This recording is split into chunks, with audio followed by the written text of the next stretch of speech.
Hi there, I am Clara. I am 14 years old. Back when I was 9, the world as I knew it shifted in ways I couldn't have anticipated.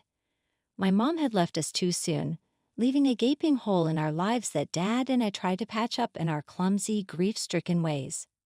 Life had its rhythm, a sad, monotonous beat that we followed until Dad decided to introduce a new melody. Her name was Linda. One evening, Dad sat me down at the kitchen table, his hands fidgeting with the coffee mug Mom used to love. Clara, I want you to meet someone special tomorrow. Her name's Linda and she's a friend of mine, he said, avoiding my eyes. Why, Dad? Who is she? My curiosity piqued, but a knot formed in my stomach. Something about the way he wouldn't meet my gaze told me this was more than just a friend. Dad sighed, a weary sound. I just think it's time, Pumpkin. We need to start finding ways to be happy again. The next day, Linda stepped into our home, her presence filling the space with an unfamiliar energy. She was all smiles and sweetness, extending a hand adorned with shiny rings. Hello, Clara. I've heard so much about you, she said, her voice syrupy sweet. I shook her hand, feeling the coldness of her touch. Hi, I muttered, eyeing her warily as Dad showed her around. I trailed behind, watching as her gaze swept over our living room, landing on the family photos, particularly the ones of Mom. Her smile faltered, replaced by a fleeting look of disdain. I saw it, even if Dad didn't. Months flew by, and before I knew it, Linda had transitioned from Dad's friend to Dad's wife. Her real colors began to show, not in bold, overt strokes, but in subtle shades of manipulation and pretense. One night at dinner, Dad brought up the subject of my outgrown wardrobe. Clara's been growing like a weed. We need to get her some new clothes for school, he mentioned casually. Linda jumped at the opportunity. Oh, let me handle that. I love shopping, and I'll make sure Clara gets the best, she offered, her tone dripping with faint enthusiasm. A week later, Linda unveiled her shopping spree results with a flourish. The clothes were laughable, everything several sizes too big. Look at this, darling. I got everything on sale and she'll grow into them. It's perfect. Linda exclaimed, holding up a dress that could double as a tent. Dad beamed at her, proud and grateful. I tried to protest, but Dad, they're too big. I'll look silly, I said, but Linda cut me off, her voice laced with a honey tone that bordered on patronizing. Oh, sweetie, it's better this way. Kids your age grow so fast. Plus, we're saving money for more important things. I felt my cheeks burn with humiliation. The next day at school was as bad as I feared. Hey, Scarecrow, where's the rest of the barn? The taunts rang out, each word a needle to my already bruised heart. I came home that day, my spirit as tattered as the oversized clothes I was drowning in. I tried to explain to Dad how the other kids were making fun of me, but Linda was always there, a step ahead, smoothing over the cracks with her sweet lies. Oh, Clara, I'm sure they're just jealous. You look lovely, and remember, we're being smart about our choices, she said, her hand resting falsely on mine. Dad nodded, agreeing with her. Linda's right, Pumpkin. It's all about being smart. After the whole clothes fiasco, things didn't get any better. Linda, my stepmom, was playing her role to the hilt, fooling everyone with her act of kindness. To the outside world, she was the epitome of a caring mother, but behind closed doors it was a whole different story. One evening while Dad was late at work, Linda decided to help me with my homework. Clara, let's get this math done, shall we? She said, her voice dripping with fake sweetness.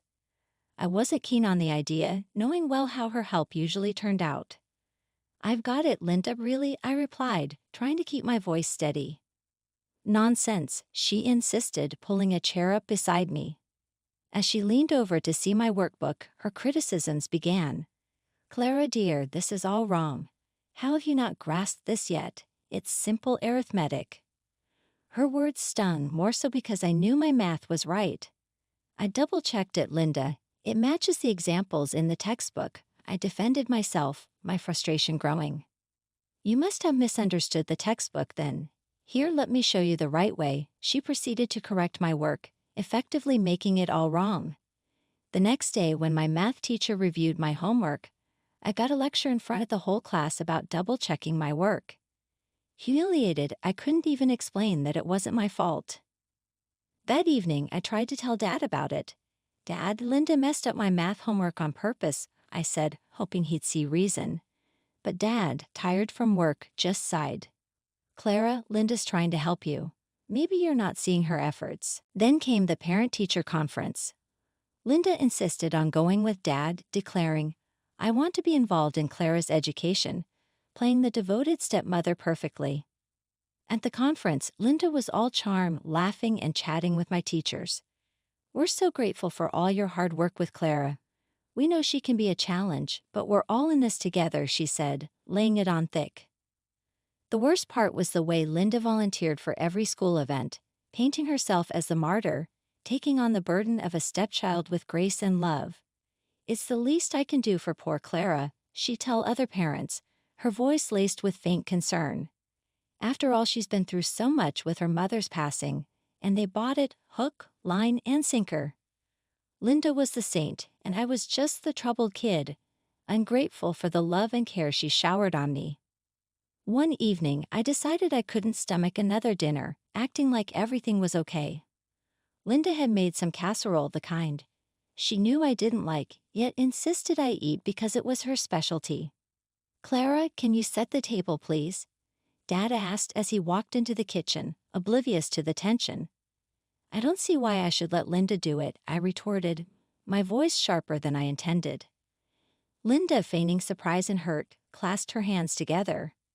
"Oh, I just thought you'd like to help out, Clara. I made your favorite." I snorted, unable to contain my disdain. "Since when is anything you make my favorite?" Dad's face fell, a mix of disappointment and confusion. "Clara, that is no way to speak to Linda.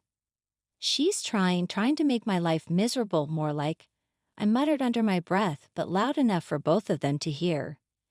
The dinner that followed was a disaster. Each bite of the casserole tasted like defeat, and Linda's attempts at conversation felt like she was taunting me. After a few minutes of pushing food around my plate, I stood up, my chair scraping loudly against the floor. "I'm not hungry," I announced, ready to escape the suffocating atmosphere. Before I could leave, Linda's voice stopped me. "Clara, your attitude lately has been very concerning. Maybe it's time we implement more structured discipline. Dad always played the peacemaker, saying we just want what's best for you." "What's best for me or for her?" I challenged, gesturing towards Linda. "Because it seems like you're only listening to her side of things." It ended with me being grounded, confined to my room with only my thoughts and a growing resentment. Life with Linda turned every day into a battlefield, but the war escalated quickly after my open defiance at dinner. Every little slip-up, every minor mistake was suddenly evidence of my rebellious nature or bad character. Linda had a knack for twisting things, making it seem like I was always at fault, and Dad just went along with it. One afternoon, after spilling a glass of juice in the kitchen, a simple accident that could happen to anyone, I braced myself for the inevitable. Linda swooped in like a hawk, her eyes glinting with an almost gleeful condemnation. "Look at this mess, Clara. This is exactly what I'm talking about, carelessness. It's just like your mother." Linda's voice trailed off, but the implication hung heavy in the air. I felt my face flush with anger. "Don't you dare talk about my mom. You're nothing like her." Dad, hearing the commotion, rushed in, his expression weary. "What's all this?" "Clara, apologize to Linda. It was just an accident." "I will not," I shot back, my voice rising. "She's always blaming me, saying I'm careless, saying I'm bad, just like Mom was. But she's wrong." Dad's face hardened, a rare sight. "Clara, that's enough. Linda's only trying to help. She cares about you." The thought was laughable. I turned to Dad, my voice cracking with emotion. "How can you say that? She's always on my case, pretending to be the perfect wife and stepmom in front of you." "But she's not, and you never listen to me." Later, when the house was quiet and I had time to think, I realized the toll it was taking on me. My confidence, my sense of self, it was all eroding under Linda's relentless criticism. It wasn't just about fighting back anymore. It was about preserving who I was, who my mom had hoped I'd be. Life at home had settled into a tense routine. I was getting better at dodging Linda's barbs, keeping my head down to avoid confrontation. Then one ordinary, unremarkable Tuesday, everything changed. Dad didn't come down for breakfast, which was odd. He was always up before everyone, a habit from years of early morning starts at his job. I decided to check on him, thinking maybe he needed a sick day, something he never took. The moment I opened the door to their room, I knew it was too quiet, the kind of silence that presses down on you, heavy with dread. "Dad," my voice was barely a whisper, my feet rooted to the spot. He was there, lying so still, too still. Panic gripped me as I rushed to his side, my hand shaking as I reached out to him. "Dad, please," I begged, the reality of the situation crashing down on me. Linda came in after, her scream piercing the thick veil of disbelief that had settled over me. The next few hours were a blur, ambulances, hushed voices, sympathetic looks. The verdict was a heart attack, sudden and without warning. Then came the funeral, a surreal procession of events that I moved through like a ghost. Linda was there, of course, playing the part of the grieving widow to perfection. Her tears were convincing, her sobs heart-wrenching. But to me, they sounded hollow, an echo of the genuine grief that weighed down my heart. "I just can't believe he's gone," she wailed to anyone who would listen. "He was my everything, and now I have to take care of Clara all on my own." Her words, meant to elicit sympathy, only fueled my anger. Manage, as if I was nothing more than a burden, a problem to be solved. I wanted to shout to tell her to stop her tirade, but I remained silent, my grief a heavy shackle around my heart. After the funeral, the house felt emptier than I ever thought possible. The silence was oppressive, a constant reminder of the void Dad's death had left in our lives. It was during one of these long, quiet afternoons that Linda decided to show her true colors once again. We were sitting in the living room, the air thick with unsaid things, when Linda turned to me, her eyes cold and calculating. "Well, Clara, it's just us now," she began, her voice deceptively soft. "And things are going to change around here." I stiffened, wary of her tone. "What do you mean?" Linda smiled, but it didn't reach her eyes. "You see, with your father gone, I'm your guardian now.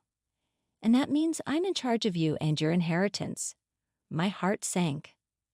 I had almost forgotten about the money Dad left behind, too caught up in my grief to consider the implications. "What about it?" I asked, trying to keep my voice steady. "Oh, sweetie, don't worry. I'll take good care of it. After all, it's what your father would have wanted," she said, her tone dripping with false concern. The implications of her words hit me like a ton of bricks. Linda in control of my life and my inheritance was the last thing Dad would have wanted. "You can't do that. That money is mine," I protested, my anger rising. Linda's smile widened, a hint of malice creeping into her expression. "Actually, I can, and I will. You're just a child, Clara. What do you know about handling money, about the real world?" "No, I'll be the one making the decisions from now on. And as for you," she paused, leaning in closer, "you better learn your place and how to show some respect, or else your life is going to become very difficult." After the threats and the declaration of a twisted sort of guardianship from Linda, I knew I couldn't just sit back and let her run rampant over my life and my inheritance. It was time to fight back, but I needed an ally, someone who could help me navigate the legal and emotional battlefield I found myself in. That's when I thought of Aunt Sarah, Dad's sister. She'd always been kind to me, and I remember Dad saying how much she helped him through tough times. I picked up the phone, my hand shaking as I dialed Aunt Sarah's number. It rang 3 times before she answered. "Hello, Aunt Sarah. It's me, Clara." "Clara, how are you, honey? I've been so worried about you." "I'm not good, Aunt Sarah. I need your help. It's Linda." The words tumbled out in a rush, all my fears, my frustrations, and Linda's threats pouring out into the open. Aunt Sarah was silent for a moment, and when she spoke again, her voice was firm, determined. "I had my suspicions about her, Clara. Your dad was blinded by grief. Tell me everything and we'll figure out a plan. I spent the next hour talking to Aunt Sarah, telling her about the oversized clothes, the fake kindness that fooled everyone but me, and most importantly, Linda's plans for my inheritance. By the time we hung up, a seed of hope had been planted. Aunt Sarah promised she'd look into how she could become my legal guardian and protect me from Linda's grasp. The next morning, Aunt Sarah arrived, her presence in the house like a beacon of hope. Linda eyed her warily, sensing a shift in the balance of power, but not yet understanding its source. Aunt Sarah wasted no time. "Linda, we need to talk. It's about Clara." Linda folded her arms, a fake smile plastered on her face. "What about her?" "It's simple. You're not suited to be her guardian. I'm taking legal steps to assume guardianship of Clara." Linda's smile faltered, her eyes narrowing. "You can't do that. I'm her stepmother. I have rights." I finally spoke up, my voice stronger than I felt. "I want to live with Aunt Sarah. I don't want to be here with you anymore, Linda." Linda laughed at that, a harsh, grating sound that echoed mockingly in the living room. "You think you've got a say in this, do you? You're just a kid. Your opinion doesn't matter here." That's when Aunt Sarah stepped in, her voice icy with resolve. "Actually, it does. Clara is 14. According to the law, she's old enough to decide who she wants to live with, and she's chosen me." The day the court ruled in Aunt Sarah's favor was the first day of the rest of my life. I moved in with her immediately, leaving Linda and her manipulations behind. Aunt Sarah didn't just become my guardian, she became my mom in every way that mattered. She officially adopted me not long after, solidifying what we already knew to be true in our hearts. One evening, Aunt Sarah and I were sitting on the porch, watching the sunset paint the sky in shades of orange and pink. We'd been talking about school, about my future, when she turned to me, her expression thoughtful. "Clara, you know you've got a whole world of possibilities ahead of you, right?" she said, taking a sip of her tea. I shrugged, the weight of the past few years making it hard to see too far into the future. "I guess I just don't know where to start." Aunt Sarah set her tea down, turning to face me fully. "Start with what you love. Remember, you've got your whole life to figure it out. But now's the time to explore, to try new things." Her words stirred something in me, a spark of ambition that Linda had almost smothered. I've always liked numbers, you know. Math, puzzles, that sort of thing. "That's fantastic, Clara. You know there's a lot you can do with that. Accounting, engineering, economics. The sky's the limit." Economics, I repeated the word, feeling it right. I liked the sound of that. From that moment, Aunt Sarah was my biggest cheerleader. She helped me enroll in courses that would prepare me for a college degree in economics, supporting my dream with a zeal that was both encouraging and a bit overwhelming at times. The day I got accepted into college with a scholarship in economics, Aunt Sarah threw a little party, just the two of us, complete with a homemade banner and a cake that leaned slightly to the left. "Look at you, future economist in the making," she exclaimed, her eyes misty with proud tears. I laughed, hugging her tight. "I couldn't have done it without you, Aunt Sarah. You saved me in more ways than one." She hugged me back just as tightly. "We saved each other, kiddo. Remember that? We're a team." And she was right. Together we turned a new page, stepping into a future that was bright with promise. Life with Aunt Sarah wasn't just a new dawn, it was my true beginning. Years had rolled by since the days of living under the same roof with Linda. I had built a life for myself working as an economist at a reputable company and had recently taken the plunge and bought a small apartment on a mortgage. It was my sanctuary, a cozy nook in the hustle of the city that I proudly called mine. Life was good, uncomplicated, and mine to enjoy. That was until the day the past decided to make an unexpected comeback. The call came on an ordinary Thursday afternoon. I was at my desk, buried in reports and forecasts when my phone buzzed with a number I didn't recognize. "Is this Clara Harrison?" The voice on the other end was formal, almost sterile. "Yes, speaking. Who's this?" "I'm calling from City General Hospital. Your mother is in our hospital. She's asking for your help." A jolt of confusion hit me. "I think there's been a mistake. My mother passed away years ago. After a brief pause, the caller clarified, "You'll excuse me. It's not your mother, Miss Harrison. It's your stepmother, Linda." Hearing Linda's name after all these years was like being doused with cold water. A mix of emotions swirled within me: surprise, skepticism, and undeniable curiosity. "What's wrong with her?" I asked. "She's been hospitalized for a serious condition. She's asking to see you." Taking a deep breath, I found myself agreeing to visit.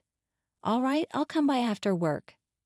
I found Linda in a shared ward, a shadow of the formidable woman I remembered. The gloss and veneer that she always presented to the world were gone, leaving behind a frail figure that barely resembled my stepmother.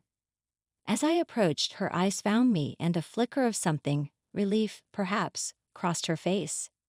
"Clara," she croaked, her voice barely above a whisper, "you actually came." I took a chair by the bed, keeping my emotions carefully neutral. "The hospital called, said you wanted to see me." She exhaled, a sound filled with defeat. I squandered everything, your father's money, it's all gone. And now I'm here with nothing. I need help, Clara, for treatment and rehab." Sitting there in the cold, sterile light of the hospital room, a flood of memories washed over me. All those years under Linda's roof, the subtle jabs, the manipulation, the way she made me feel like an outsider in my own home, it all came crashing back. "I remember everything, Linda," I said, my voice steady, a reflection of the strength I'd forged from those years of strife. "All the times you could have helped me but chose not to. Why should I help you now?" Linda's facade of vulnerability shattered in an instant, her eyes narrowing as her true colors bled through. "You ungrateful little brat," she hissed. "I took you in when I didn't have to. You owe me. I'm your mother by law. You have to help me, or I'll sue you. I'll take every penny you've got." I couldn't help it. Laughter bubbled up from within me, echoing off the sterile walls. The absurdity of her threat, the desperation, it was all too much. "Sorry, what?" "Aunt Sarah adopted me, remember? Legally, you're nothing to me now, a stranger," I said. The realization hit Linda like a physical blow, her face contorting in anger and disbelief. She launched into a tirade, a mix of threats and pleading, but her words no longer held any power over me.